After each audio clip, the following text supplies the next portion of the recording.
So what I want to do today is just get on and talk a little bit about recruitment. I'll be leading a workshop with the APA group in Victoria next week, which is a panel discussion about how we can find and retain really good people.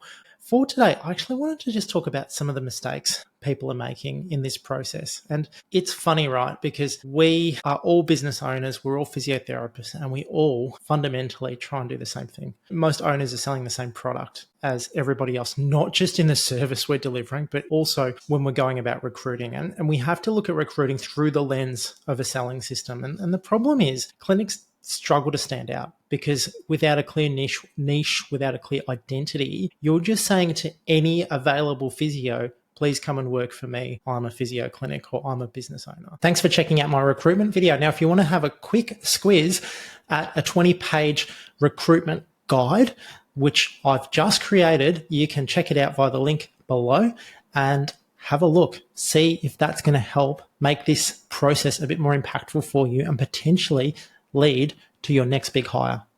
Good luck. And that creates a big problem because then we have to compete on, can I pay you more than everyone else? Because that then gives me a one up. Can I offer you hours that are better than anyone else? Because that gives me something else. And if that's your only strategy, then you're going to get someone who is being paid more than what would be ideal for your business and not working the ideal hours to actually drive your business forward. And this is a massive, massive problem. And the solution to this one, honestly, you need to have a clear vision and a clear idea of what your clinic is about, what you offer, and how you're differentiating yourself in the market in order to provide a unique value proposition for your practice. Now, I talk about this. This idea is fractal. It applies to the clinician as an individual. It applies to your practice, and it applies to how you go and sell this to prospective clinicians as well, who might be joining your practice the same way you might sell this to prospective patients who might come and utilize your services. And I know that's an uncomfortable distinction because it means we have to dig down again deep into what our business is about.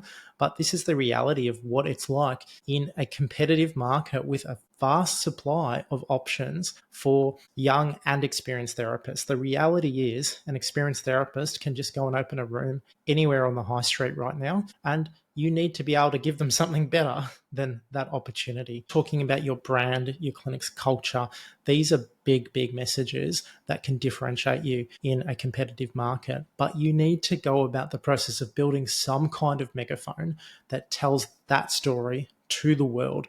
And this isn't something you do overnight. This is something you build. And when we're looking at recruitment, you actually have to build a system for your business. The days of just putting up a CCAD and expecting magic to happen are long, long behind us. And even as a small business owner nowadays, you need some form of system that is going to get people in the door.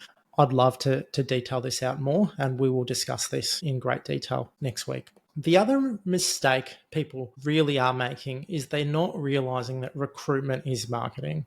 Speaking to brands, speaking to these things like recruiting is marketing plus sales. At the end of the day, you've got to get this over the line. And we spend all our time marketing to patients. We neglect marketing to clinicians as a whole.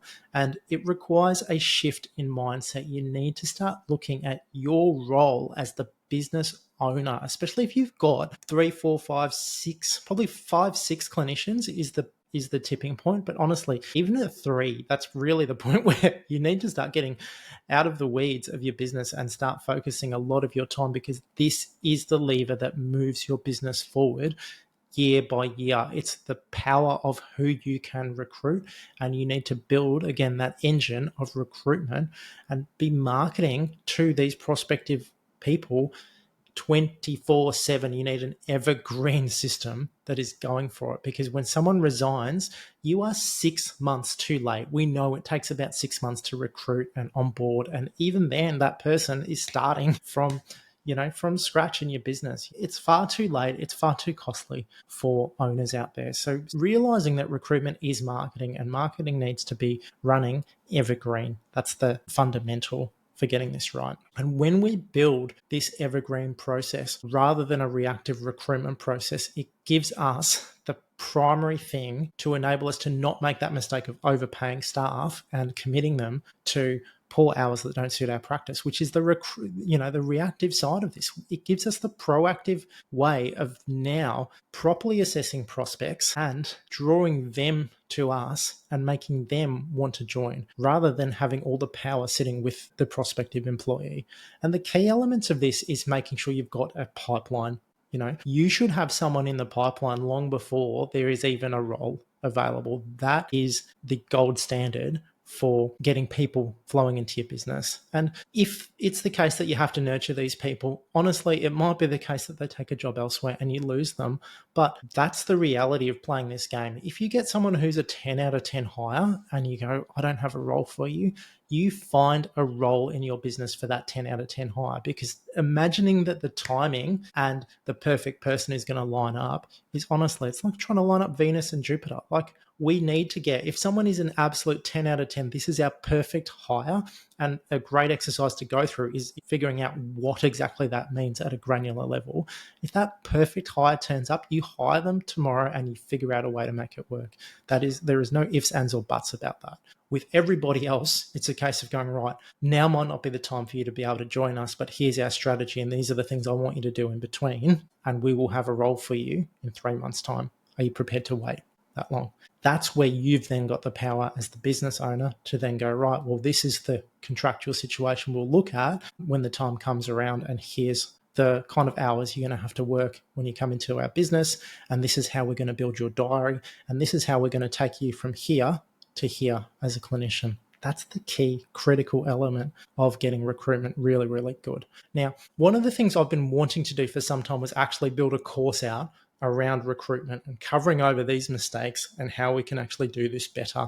And honestly, if there's interest from people out there, I think this is the model that we need to use around attracting rock stars, building connection, and closing like a boss. I think learning how to negotiate at the pointy end of that agreement, knowing full well that, you might lose this person, but if you bring someone in on a poor agreement that doesn't benefit your business one bit, you're also setting yourself up for disaster. Understanding all of these little components is critical to nailing recruitment.